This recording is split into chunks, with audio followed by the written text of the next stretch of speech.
Nah, sekarang kita akan masuk ke beberapa persoalan ya terkait dengan fungsi linear. Di sini ada contoh soal pertama. Kami mendapatkan bahwa kami bisa menjual 150 widget setiap hari apabila harganya 10. Nah, jika harga kami naikkan menjadi $15, kami hanya dapat menjual 110 widget setiap harinya. Nah, widget itu adalah elemen GUI, Graphical User Interface, yang menampilkan informasi atau memberikan cara khusus bagi user untuk berinteraksi dengan OS atau aplikasi. Nah, apabila diasumsikan hubungan harga dan jumlah penjualan di atas adalah linear, tentukan persamaan linear dari informasi di atas. Nah, mungkin saya juga akan mempraktekkan ya cara menghitungnya. Saya masukkan ke lain. Oke. Nah, di sini berarti kita punya informasi nih. Kita punya informasi dua data, yang mana P1 sama Q1. P awal, P0 sama Q0. Itu apa? Kami mendapati bahwa kami bisa menjual 150, berarti mohon maaf, kan QP. Jadi bisa menjual 150 jika harganya 10. Kan gitu ya. Kemudian kita punya Q1 P1, yaitu saya bisa menjual dengan harga menjual 110 jika harganya $15.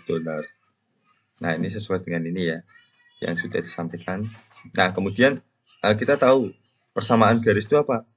Persamaan garis itu sama dengan P kurangi P0 sama dengan M kali Q kurangi Q. Nah, kan rumusnya ini.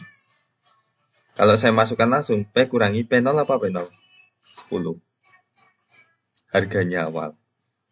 Slope-nya dikali Q kurangi Q0 150. Kan seperti itu ya. Nah, sekarang tinggal kita mencari Q. Nah, slope-nya. Mencari slope berarti dengan menggunakan formula berikut. Nah, kan slope-nya udah dapat ya. Dengan menggunakan formula berikut, kita akan dapatkan slope-nya. Kita masukkan ke sini. Nah, jadinya apa? Jadinya P minus 10 sama dengan minus 0,125 Q minus 150. Nah, ini kalau saya kalikan, itu nanti, dan disederhanakan nanti akan menjadi minus 0,125 Q plus 28,75. Seperti ini. Sesuai dengan apa yang memang diberikan. Berikan sini. Jadi kata kuncinya kita harus tahu informasi apa yang diberikan. Kemudian rumusnya seperti apa. Oke. Nah, nanti visualisasi persamaan linearnya dari hasil penjualan widget seperti ini. Ini visualisasinya. Tadi melewati apa? Jika harganya $10, maka bisa menjual 150 widgets. Jika harganya $15, maka bisa menjual 110 widgets. Berarti ini bisa dikatakan ini fungsi demand. Karena semakin murah harganya, itu permintaannya semakin banyak. Kan gitu ya. Atau permintaannya banyak, itu mengindikasikan harganya murah. Permintaannya berkurang mengindikasikan harganya naik. Gitu. Nah, berikutnya contoh yang kedua. Misalkan biaya dan produksi memiliki hubungan linear dalam produksi widgets. Jika diketahui data fixed cost sebesar $400 dan biaya untuk satu unit produk sebesar $11, maka tentukan persamaan linear. Kemudian yang B, biaya pembuatan 200 widgets.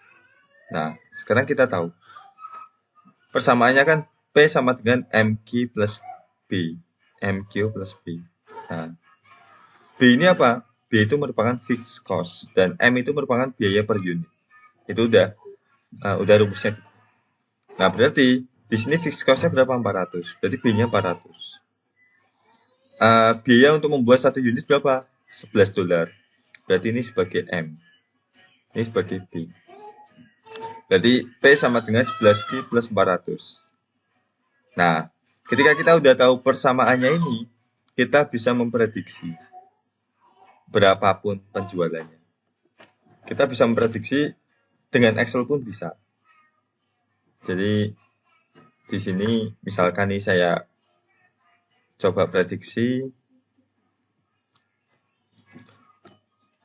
Q P. Nah, di sini berarti rumusnya apa yang terbentuk? Rumus yang terbentuk itu sama dengan kalau memproduksi 1 berarti sama dengan 0 dulu, sama dengan 11 kali Q plus 400. Berarti kalau tidak melakukan produksi, itu tetap perusahaan akan kena biaya operasional fixed cost ya, bukan biaya operasional, fixed cost.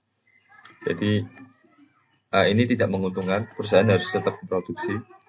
Kalau 1 itu jadi 411. Begitu pula seterusnya. Kita akan tahu setiap produksinya. Dan pertanyaannya apa?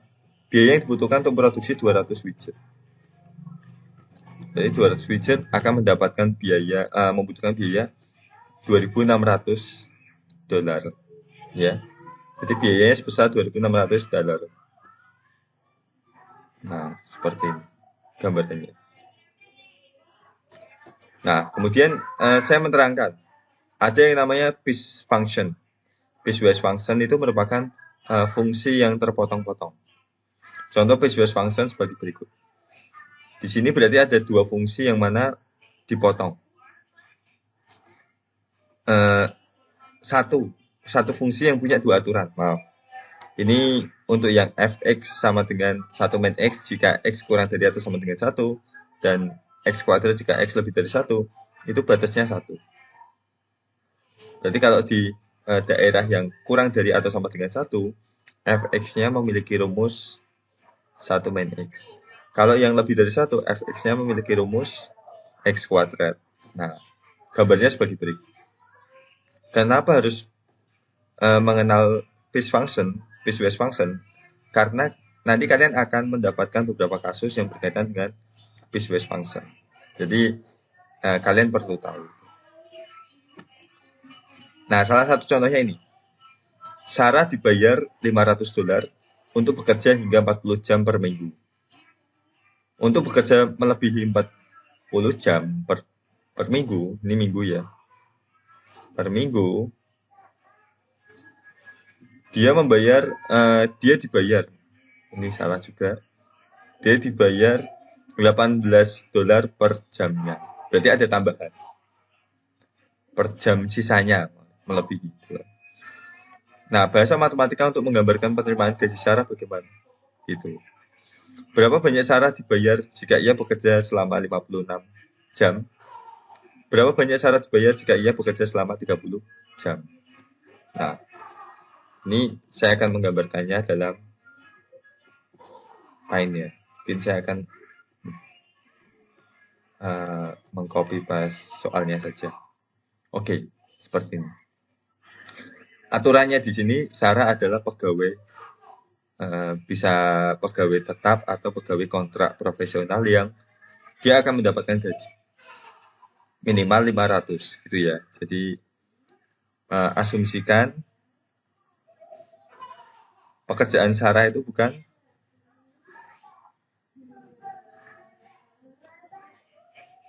yang serabutan gitu ya. Jadi dia tetap akan dapat gaji bulanan. Berarti di sini Sarah bekerja 40 jam per minggu atau kurang dari 40 jam, gajinya tetap 500. Jadi di sini berarti 40 jam. Ada batasannya gitu. Nah, ini di sini berarti gajinya $500. Gitu. Mau perusahaan menyuruh Sarah kerja 30 jam, 20 jam, 10 jam, gajinya tetap 500. Tapi kalau melebihi 40 jam, itu berarti gajinya berapa? $500 ditambah apa? Ditambah sisa jamnya. Misalkan jamnya itu T, berarti T kurangi 40. Kalau 50 berarti 50 kurangi 40, berarti 10 jam. Kelebihan. Kelebihan itu dikali $18. Kan gitu ya. Dikali $18. Jadi dia ada kelebihan T, kelebihan beberapa kali, beberapa jam yang dikalikan 18 tiap jam.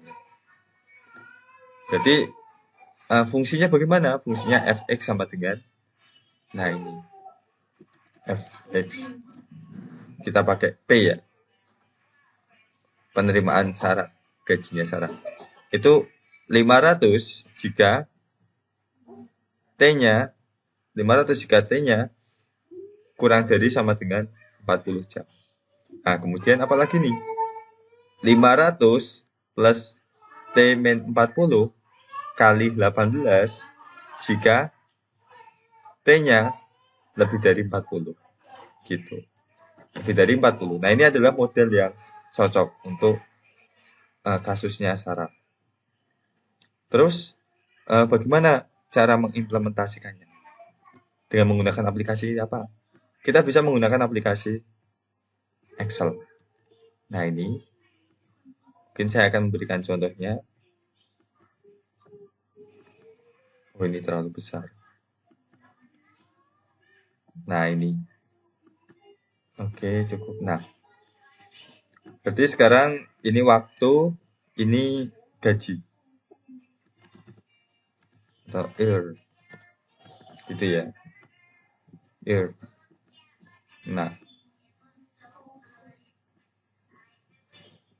di sini berarti saya punya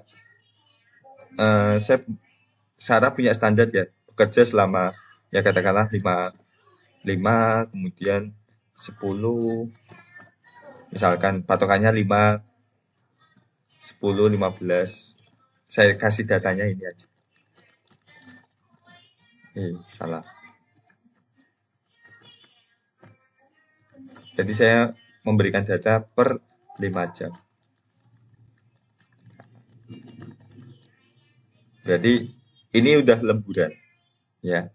Patokannya 5 sampai 40. Nah, ini gajinya itu 500. Artinya apa? Kita harus membuat piece wise function-nya itu dengan menggunakan rumus di Excel. If. Jadi kita pakainya if sesuai dengan jika, kan gitu ya. Piece wise function itu menggunakan jika if. Jika T-nya kurang dari sama dengan, mungkin biar kelihatan saya blok. Nah, saya blok. Kemudian saya taruh di atas nih, fungsi yang di atas. Sama dengan jika T-nya kurang dari sama dengan 40, maka gajinya 500. Kan gitu ya. Koma lagi, jika